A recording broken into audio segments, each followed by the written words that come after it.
Quão bom é estar na casa de Deus no primeiro dia do mês, no primeiro dia da semana. Eu confesso que eu amo mais março, gente, porque é o meu mês, o mês do meu aniversário.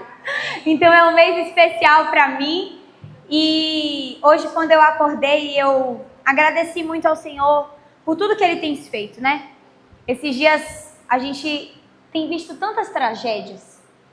Se a gente abrir o Instagram, se a gente for olhar o jornal, a maioria das coisas que a gente consegue ver são coisas ruins. Quando a gente vai olhar para o cenário mundial, a gente está vendo que estamos vivendo um tempo de instabilidade. Quando a gente vai olhar o jornal nacional, a gente está vendo algumas tragédias. E a verdade é que muitas vezes a gente não tem resposta e nem explicação para as coisas ruins que os nossos olhos carnais veem. Mas o Senhor tem a resposta. E aquilo que nos sustenta é saber que nós temos um Deus que sempre está no controle. A gente não serve um Deus que se surpreende. Quantos podem dizer amém por isso? Nós podemos ser pegos de surpresa. A gente pode dormir e acordar com uma notícia que a gente jamais imaginou. Mas o nosso Deus, Ele não se surpreende. Não há nada novo para Deus. Não há nada que seja desconhecido para Deus. E que bom que a gente pode chamar esse Deus de Pai. Que bom que a gente pode olhar para esse Deus e ter convicção de que Ele está conosco. Assim como o próprio Jesus diz: eis que estarei convosco até a consumação dos séculos. Ele não nos deixa órfãos. Em meio às crises, em meio aos desafios, nós não temos um Deus que é ausente, mas nós temos um Deus que é um auxiliador. Ele habita no meio do seu povo. Ele ouve os nossos clamores, Ele ouve as nossas lamentações. E prontamente Ele está disponível a nos abraçar, a nos exortar e a nos ensinar em qualquer tempo, em todo tempo. Ele continua sendo esse Deus. Eu queria que você fechasse seus olhos e a gente pode orar mais um pouco. Pai, eu queria clamar pela Tua misericórdia, Pai, nessa noite. Pai, nós sabemos que não vivemos dias fáceis. Pai, tem muitas perguntas e talvez poucas respostas aos nossos corações. Mas nós nessa noite queremos clamar por uma revelação do Deus que servimos. Pai, nós não servimos a um Deus que não se aparenta para nós. Nós não servimos a um Deus que não se revela diariamente para nós, mas só servimos a um Deus que é relacional, um Deus que tem prazer a se relacionar com seus filhos, um Deus que se revela do início ao fim, com a finalidade de se aproximar dos seus filhos. Eis-nos aqui, Pai, clamando por uma revelação de quem Tu és. Porque, como diz a Tua palavra, céus e terras passarão, mas a Tua palavra permanece para sempre. Nós sabemos que tudo pode ruir ao nosso redor, mas o nosso Deus continua no trono. O nosso Deus continua tendo o controle de todas as coisas. E eu oro para que essa noite o Senhor se revele mais uma vez, de forma íntima e pessoal com cada um. Pai, que o Senhor se revele a mim e que toda a minha angústia, que todos os meus desafios, eles se tornem ínfimos diante do Deus que eu sirvo. É isso que eu clamo essa noite, em nome de Jesus. Amém. Quantos aqui conhecem a história de Jó? Quem pode levantar a mão? Olha, é bom que meu trabalho hoje vai ser mais fácil, né? Você já conhece, então eu posso pular algumas coisas, resumir um pouco mais. Mas a história de Jó é uma história que nos desafia. E muitos de vocês já ouviram falar no livro de Jó. Alguns de vocês já ouviram que vocês tinham a paciência de Jó? Eu nunca ouvi, gente. Porque eu nunca fui muito paciente. Alguém aqui já ouviu que, poxa, você tem a paciência de Jó? Tem algumas pessoas que olham assim, esse aí tem a paciência de Jó. Eu nunca ouvi isso, porque o meu caráter, assim, minha carne, ela grita, então eu não sou uma pessoa tão paciente. Mas Deus tem tratado isso em mim. Afinal, a paciência é um fruto do Espírito. Então, amém. O João tá dando um amém dobrado. Mas como a paciência é um fruto do Espírito, a gente tem que buscar a paciência de Jó. Ela não é facultativa para nós. Ela deve ser um alvo para nós, a paciência de Jó. E não uma virtude para aqueles que são mais espirituais ou para aqueles que são iluminados e escolhidos. Todos nós somos escolhidos e todos nós temos que perseguir o fruto do Espírito. E a paciência é um deles, então a gente precisa estar firme nisso. Eu já vi que muitas pessoas já conhecem o livro de Jó, mas quantos aqui já leram todo o livro de Jó? Diminuiu um pouco, mas muitas pessoas. São 42 capítulos. E muitas vezes no livro de Jó a gente é preso àquela frase que todo mundo sabe, né? Deus me deu, bendito seja. Mas o livro de Jó não se resume a esse versículo. Inclusive ele está bem no início do livro.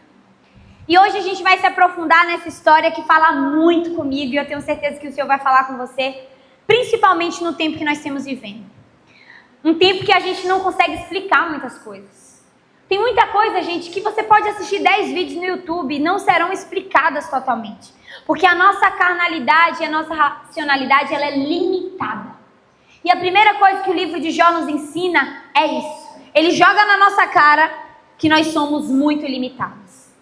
E a gente não pode parar na superfície, mas a gente tem que se aprofundar. O livro de Jó faz parte de um compilado de livros que são poéticos, são livros de sabedoria. Então qual é a finalidade do livro de Jó? Não é só mostrar que Jó era um homem que sofreu, que tinha tudo, que perdeu tudo e depois ganhou em dobro. Não é só isso. O livro de Jó é um livro que nos ensina sabedoria. Provérbios diz que o temor ao Senhor é o princípio da sabedoria. Por isso que para sermos homens e mulheres sábias, nós temos que temer ao Senhor. Mas não só isso, nós temos que obedecê-los.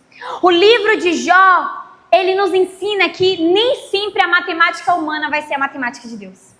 Porque se você só lê o livro de Provérbios, você vai na lógica humana e meritocrática. Se eu planto, eu colho. Se eu trabalho, eu tenho. A vida é assim? Não. Eu não estou dizendo que a semeadura e a colheita, ela não existe. Óbvio que ela existe. Óbvio que a gente tem que plantar e colher. Óbvio que a gente tem que fazer a nossa parte. Óbvio que nós não podemos ser homens e mulheres preguiçosas.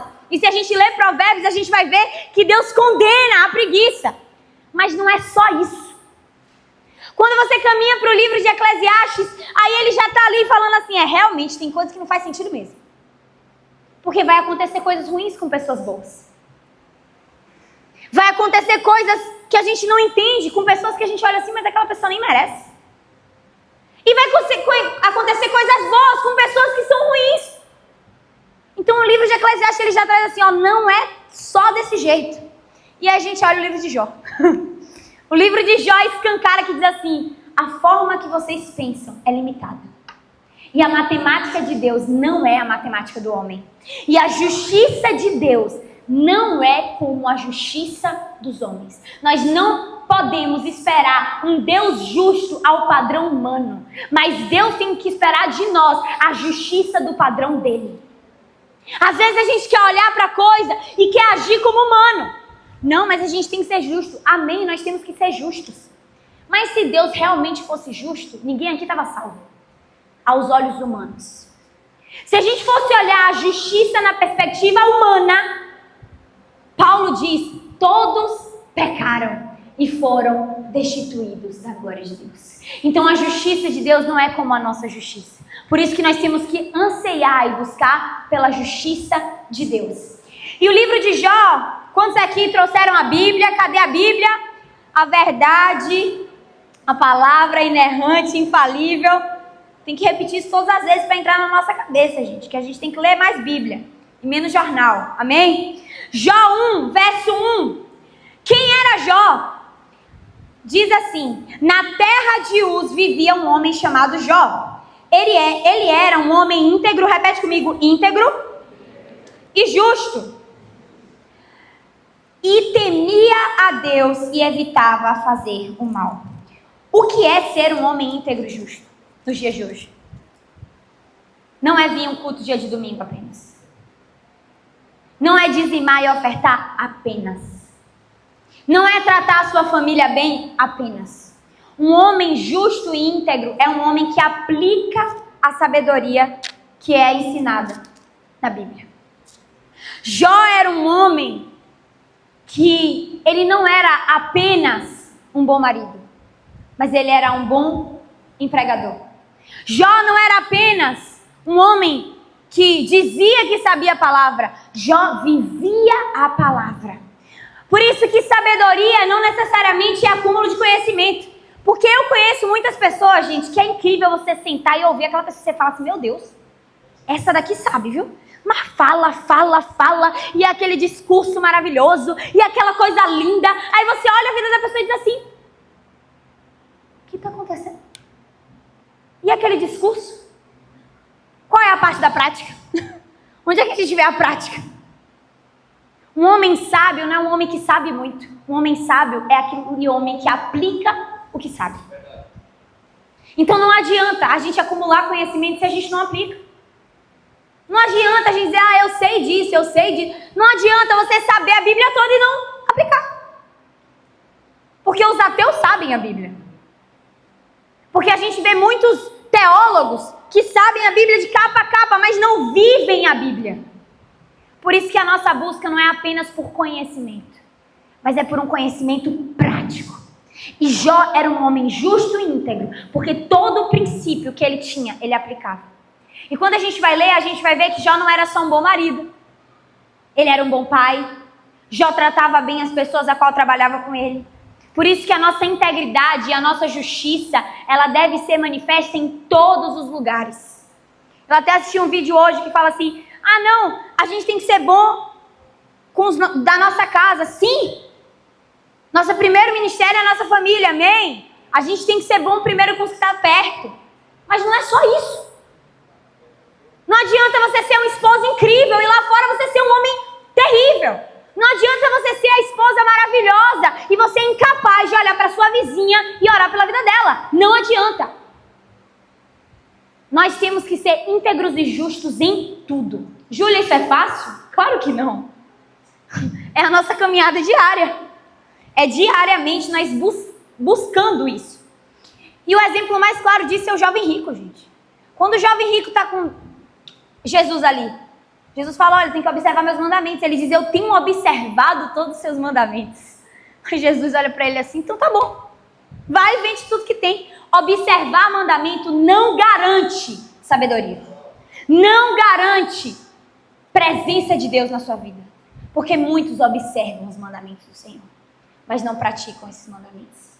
Tem uma citação de Warren Wiersbe que diz, o resultado da integridade de Jó não era resultado de suas circunstâncias favoráveis, mas o reflexo de um coração totalmente entregue a Deus. Jó não era bom porque ele tinha tudo. Jó era bom porque ele tinha um coração entregue. E por esse motivo, ele geria tudo com integridade e justiça. Então Jó era esse homem. Quantos querem ser justos e íntegros? Amém. Estamos buscando isso aí, né? Estamos orando, estamos buscando a face do Senhor para nos tornarmos essa pessoa. Só que aí acontece a reunião celestial, a clássica reunião no livro de Jó. Quantos podem abrir no verso 6 do capítulo 1? E diz assim, certo dia os anjos vieram apresentar-se ao Senhor e Satanás também veio com eles. O Senhor disse a Satanás, de onde você veio? Satanás respondeu, de perambular pela terra e andar por ela. Disse então o Senhor a Satanás, reparou em meu servo Jó? Não há ninguém na terra como ele, irrepreensível, íntegro, homem que teme a Deus e evita o mal. Será que Jó tem razões para temer a Deus? Respondeu Satanás. Acaso não puseste uma cerca em volta dele, da família e de tudo que ele possuía? Tu mesmo tem abençoado tudo o que ele faz, de modo que os seus rebanhos estão espalhados por toda a terra. Mas estende a tua mão e fere tudo que ele tem, e com certeza ele te amaldiçoará na tua face. O Senhor disse a Satanás, pois bem, tudo que ele possui está nas tuas mãos agora. Apenas não toque nele. Então Satanás saiu da presença do Senhor. Satanás significa acusador, adversário. A primeira coisa que Satanás faz aqui é a mesma coisa que a serpente faz com Eva. Por isso que a gente precisa estar atento ao mundo espiritual. Porque Satanás, ele não cria uma forma nova de te tentar, não, gente. Ele só replica o que ele fez de Gênesis até Apocalipse. O que a serpente fala? Olha, mas e se tu comer aquela fruta ali? Você será como Deus. É o mesmo argumento. Será? É a dúvida que a serpente coloca na mente de Eva. A mesma coisa Satanás está tentando fazer com Deus assim, claro. Óbvio que Jó é maravilhoso. Óbvio que Jó é íntegro. Ele tem tudo. Jó vai reclamar de quê? Claro que ele vai temer a você. Claro que ele vai te obedecer. Ele tem tudo. O acusador, ele sempre quer trazer uma mentalidade de que em Deus nós não estamos satisfeitos. Eva estava satisfeita naquele jardim. Mas a serpente colocou uma dúvida no coração de Eva. Nesse momento, Satanás suscitou a Deus. Será? Então Deus, obviamente, diz, vai lá, eu permito. Existem ações malignas que são permissões de Deus, gente. Tem coisas ruins na nossa vida que Deus permitiu que acontecesse. A gente não explica. Só foi uma permissão de Deus. E Deus permite que Satanás toque.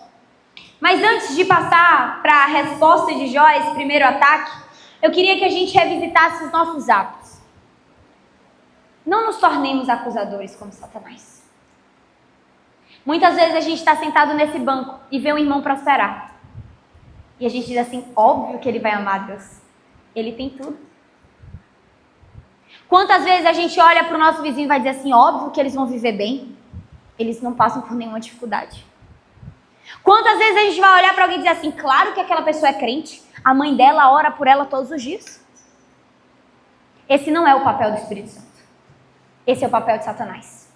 E se esse espírito habita em nós, é o espírito do acusador. Então a igreja, ela não é um palco de acusação. A igreja é o palco da reconciliação. O ministério do Espírito Santo é um ministério que traz reconciliação no meio do seu povo. Então, se você está vendo alguém prosperar, glória a Deus por isso. Isso não significa que ele é mais abençoado. Isso não significa que ele tem mais Deus que você. Se você está vendo alguém padecer, isso não necessariamente significa que aquele homem pecou, que existe algo obscuro nele. Não é matemático e lógico. Cuidado. Porque às vezes a gente está soldado de Satanás na igreja. Fazendo a mesma coisa que Satanás fez. Acusando. Eu não estou dizendo que a gente não pode exortar uns aos outros em amor. Porque essa é a disciplina bíblica quando você vai estudar no Novo Testamento. Claro que você pode chamar um irmão e dizer assim, fulano, cuidado. Óbvio, mas qual é o espírito? É de acusar o pecado ou de reconciliar o pecador com Deus que nós queremos? Qual é o espírito que nós nos movemos dentro da igreja? Jó responde a esse primeiro ataque. Jó, verso 20. Ao ouvir isso, Jó levantou-se, rasgou o manto, raspou a sua cabeça em sinal de tristeza. Isso aqui. Então prostrou-se rosto em terra em adoração e disse. Esse aqui todo mundo conhece, sim ou não? Saí nu do ventre da minha mãe e nu eu partirei. O Senhor me deu, o Senhor tomou, bendito seja o nome do Senhor. E a palavra diz, em tudo isso Jó não pecou e não culpou a Deus de coisa alguma. Logo depois a gente sabe que tem o quê? Uma nova reunião celestial. E o que é que Satanás faz mais uma vez? Acusa de novo. Deus pergunta onde ele estava, ele responde a mesma coisa. Deus novamente diz, você está vendo o meu servo Jó? Gente, eu fico me perguntando, será que Deus lá fica assim, olhando assim, está vendo a minha serva Júlia? Está vendo minha serva Maria? Está vendo meu servo João? Imagine a honra de estar numa reunião celestial e dizer assim, repara a vida de fulano, é carne e osso. Mas ainda assim se mantém íntegro. Ainda assim se mantém de pé. E novamente, Satanás fala, verso 4, Verso 3, perdão. Disse então o Senhor a Satanás: reparou em meu servo Jó, não há ninguém na terra como ele, irrepreensível, íntegro, homem que teme a Deus e evita o mal. Ele se mantém íntegro. Mesmo depois da tribulação, Jó se manteve íntegro. Apesar de você me haver instigado contra ele para arruiná-lo sem motivo. Sem motivo. O próprio Deus diz, não tem motivo aparente. A gente não pode dizer que Jó sofreu por isso, porque o próprio Deus diz, sem motivo. E aí ele diz, verso 4, pele por pele, respondeu Satanás. Um homem dará tudo o que tem por sua vida. Estende a tua mão e fere a sua carne e os seus ossos, e com certeza ele te amaldiçoará na sua face. Satanás fala mais ou menos aquilo que a gente diz, né? O importante é ter saúde. O resto a gente corre atrás. Então Satanás fala assim, ele está saudável. O homem dá tudo pela tua saúde. Toca nisso agora. E aí o Senhor disse a Satanás, pois bem, ele está nas suas mãos, apenas poupe a vida dele. Saiu, pois, Satanás da presença do Senhor e afligiu Jó com feridas terríveis, da sola dos pés ao alto da cabeça. Então Jó apanhou um caco de louça e com ele se raspava sentado entre as cinzas. Até a mulher de Jó, gente, atentou ali. Mas muitas vezes a gente julga a mulher de Jó, né? Mas a gente é igual a ela. Imagina, você vê um homem que tinha tudo, passar por tudo aquilo. Ela é carnal também. E ela diz, você consegue ainda manter a sua integridade? Amaldiçoe esse Deus e morra. E Jó responde, você fala como uma insensata. Aceitaremos o bem dado por Deus e não o mal? É muito bom ser abençoado por Deus, né? Mas quando a gente recebe algo que não era o esperado, a gente logo reclama. Quando Deus nos dá tudo, a gente está feliz. Mas quando Ele nos dá um não, a gente já está reclamando. Em tudo isso, Jó não pecou com seus lábios. Tem duas formas de Satanás tocar na nossa vida. A primeira é quando a gente dá brecha. Tem gente que anda com a porta escancarada e quer dizer assim, Deus, por quê? Pera aí, né, irmão? É a mesma coisa. Se a pessoa fuma a vida toda e ela acaba tendo um câncer de pulmão, ela vai perguntar, Deus, por quê? Ela plantou isso, sim ou não? Sabemos que Deus é soberano em todas as circunstâncias, assim como existem pessoas que fumam a vida toda e nunca vai ter um câncer de pulmão. Não é lógico. Mas sabemos que as nossas atitudes, elas geram consequências também. Então sim, existe a forma de Satanás tocar na nossa vida porque a gente abriu uma brecha. Porque a gente deixou com que ele sapateasse, rodasse, fizesse e acontecesse. Essa é uma das opções. Mas existem formas que são inexplicáveis e a permissão divina foi o que aconteceu com Jó. Não tinha explicação disso acontecer. O próprio Deus, eu li para vocês, sem motivo. Existem coisas que Deus vai permitir. Por quê, pastora Júlia? No final do livro de Jó, a gente talvez entenda. Cuidado. Quando você estiver passando por um momento difícil, pare para pensar. Como é que você tem se portado diante desse momento? Como é que você tem vivido esse momento difícil? Como é que está o seu relacionamento com Deus?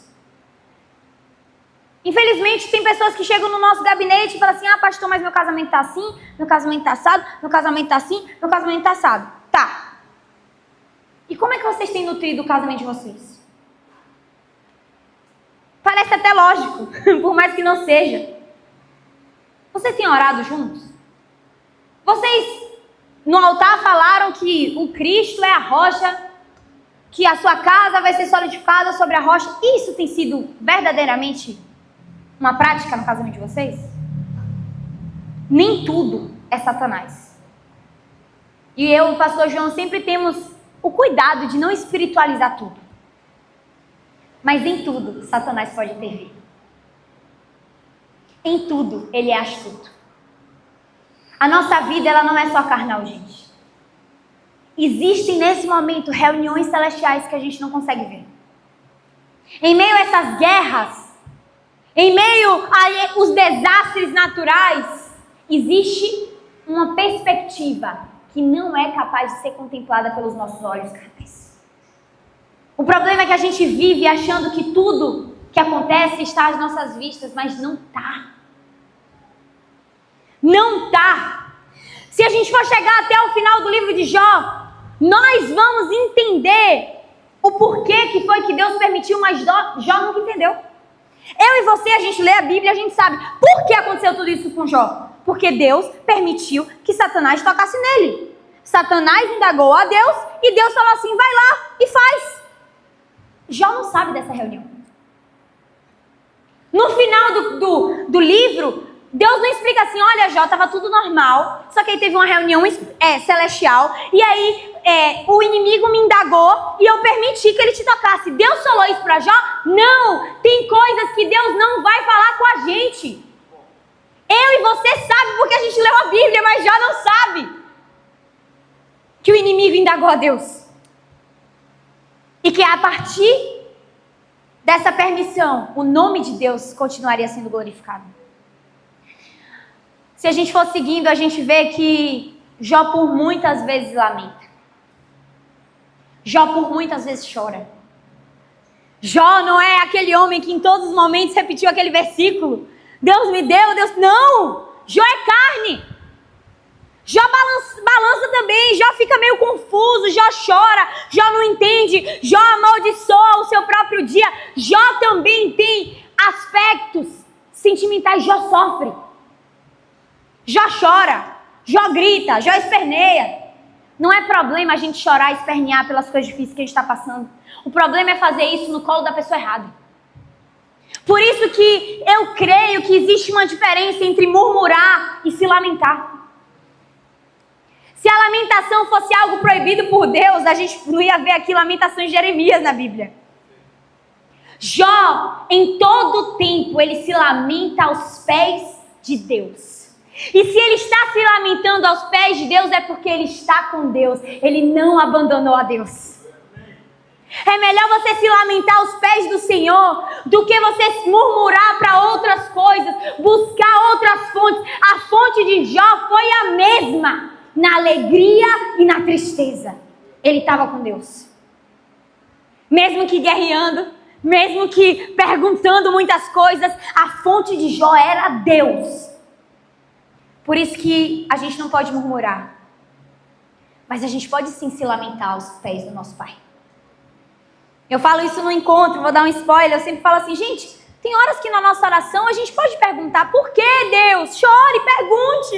Eu não estou dizendo que Ele vai te responder, Ele vai explicar em detalhes o porquê que aquilo está acontecendo, mas o seu coração está sendo revelado. Deus, Ele não quer você mascarado, vestido de perfeito, como se tudo estivesse bem. Nós servimos a um Deus verdadeiro.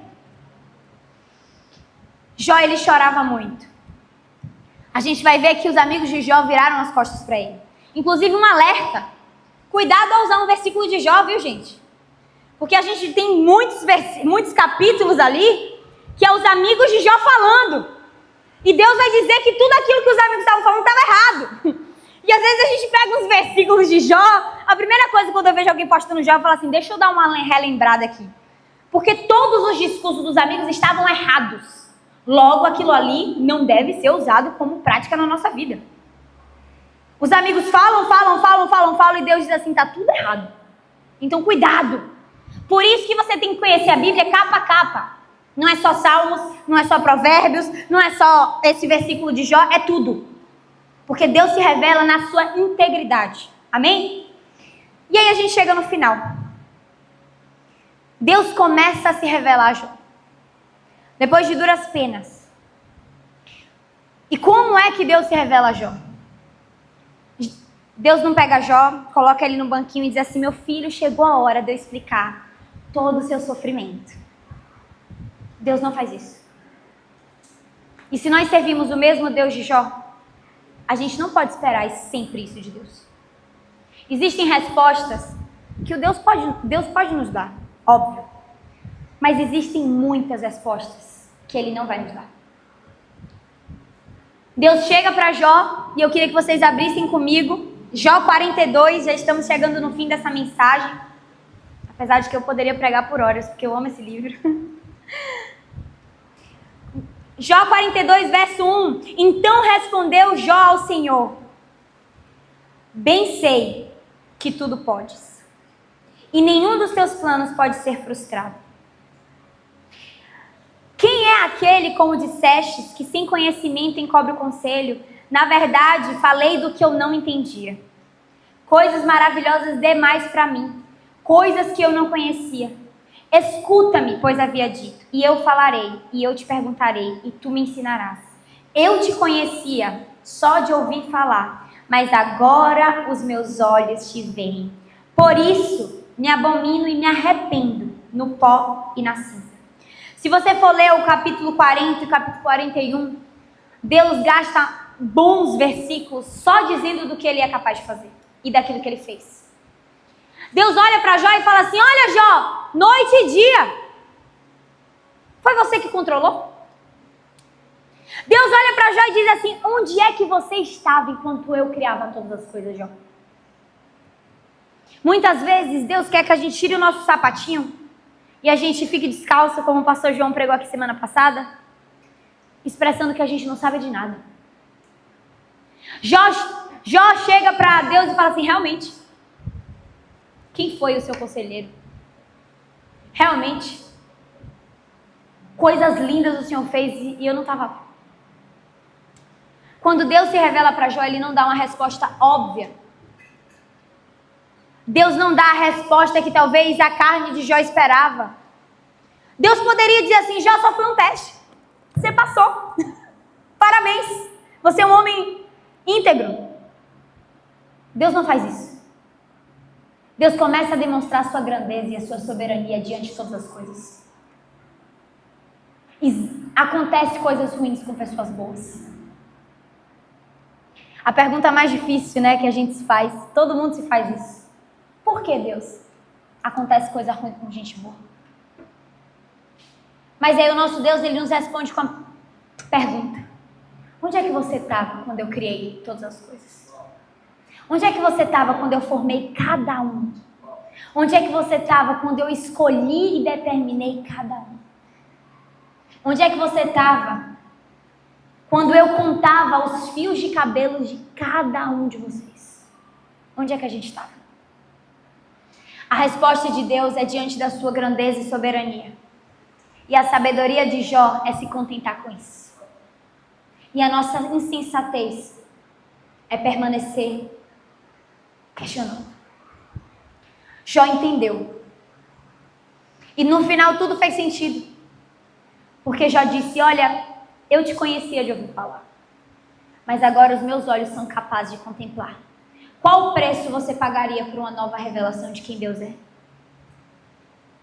Quanto que você estaria disposto a se sacrificar para olhar para Deus e dizer assim: Deus, eu achava que eu sabia quem tu era, mas depois de tudo isso, eu te conheço. Qual o preço a gente pagaria? Depois de ler o livro de Jó, eu me pergunto isso. Inclusive, eu já ministrei uma mensagem muito parecida aqui. A pergunta que eu faço depois de ler o livro de Jó é: será que, se eu soubesse, eu aceitaria passar por tudo isso, para no final dizer assim: eu tenho uma nova revelação do Deus que eu sirvo? Será que eu escolheria sofrer tudo isso com um grande presente de ter um novo nível de revelação que Jó teve? A palavra no verso 10 diz que Deus mudou o cativeiro de Jó. Algumas versões dizem: Deus mudou a sorte de Jó. Eu gosto de cativeiro. Cativeiro é quando a gente está preso, quando a gente está exilado. Existem pessoas que estão cativas em palácios. O cativeiro não necessariamente é aquilo que os nossos olhos é capaz de contemplar na vida de uma pessoa. O cativeiro é quando a gente não vê saída. Deus mudou o cativeiro de Jó e Ele pode mudar o nosso na hora que Ele quiser. Tem uma frase de Spurgeon que diz assim: nós não seremos exatamente como Jó, mas nós temos o mesmo Deus de Jó. Não necessariamente a gente vai passar por tudo que Jó passou. Não necessariamente a gente vai viver como Jó viveu. Mas o mesmo Deus de Jó é o nosso Deus. E é nisso que a gente tem que se apegar. É um Deus soberano. E Jó aponta para Cristo, que aponta para essa ceia. O que é que Jó nos aponta para Cristo? Ele sofreu sem merecer. Quem mais sofreu sem merecer? Cristo, na cruz. E Spurgeon diz também, eu queria pedir para que o louvor subisse. Spurgeon diz algo muito interessante. E ele diz assim: pare de ser como Tomé e ficar colocando o dedo na sua ferida, porque ela vai doer mais. Comece a colocar o dedo na ferida de Jesus, porque ela sim é capaz de te sarar.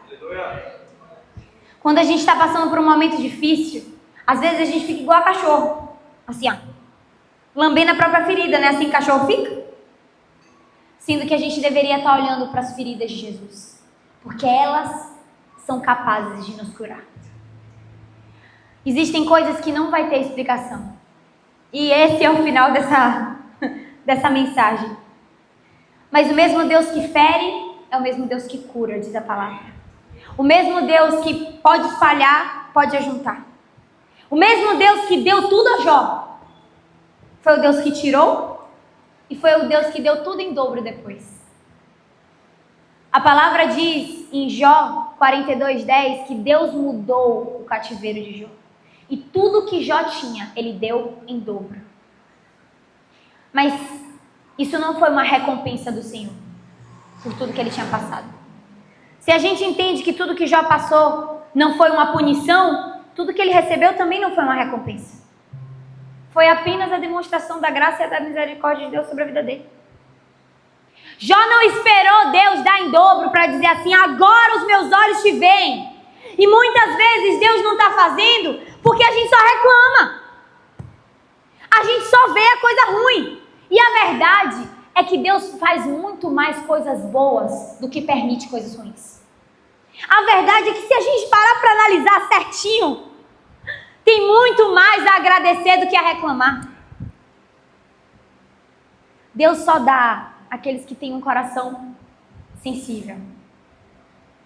E quando você vê alguém cheio de coisas, primeiro se pergunte: onde está o meu coração? Será que eu estou preparado para receber em dobro? Ou será que eu estou passando por tudo isso porque eu quero receber em dobro? Antes mesmo de Deus abençoar Jó, Jó revelou seu coração íntegro e justo. E Jó disse: realmente, Pai, agora eu te conheço. Nossa oração essa noite, vou pedir para você ficar de pé e convidar o pastor João. É um coração que olha para Jesus e vê que ele é gracioso. E que mesmo permitindo que Jó passe por tudo aquilo, Deus continuava sendo bom. A Bíblia não nos mostra um Deus fora de controle. Diante de todas essas guerras, diante de todos os desastres naturais, Deus continua tendo controle de tudo. E a pergunta é: Pai, o que é que o Senhor quer me revelar nesse momento desafiador? Deus, Ele não tem prazer no mero sofrimento dos teus filhos. Mas Deus tem prazer no propósito que Ele coloca no coração dos teus filhos. Porque Jesus sofreu. E Deus encontrava prazer no que Jesus fazia, não é porque Ele estava sofrendo, mas é porque existia um propósito por trás daquele sofrimento. E todas as lágrimas que Jesus derramou, porque Jesus também disse: Deus meu, por que me desamparastes? Jesus gritou também, Jesus chorou também, Jesus sentiu também. E Deus encontrou prazer naquilo, porque acima daquele sentimento, Ele permaneceu até o fim. E gerou o maior presente que nós temos hoje, e por isso que estamos ceando.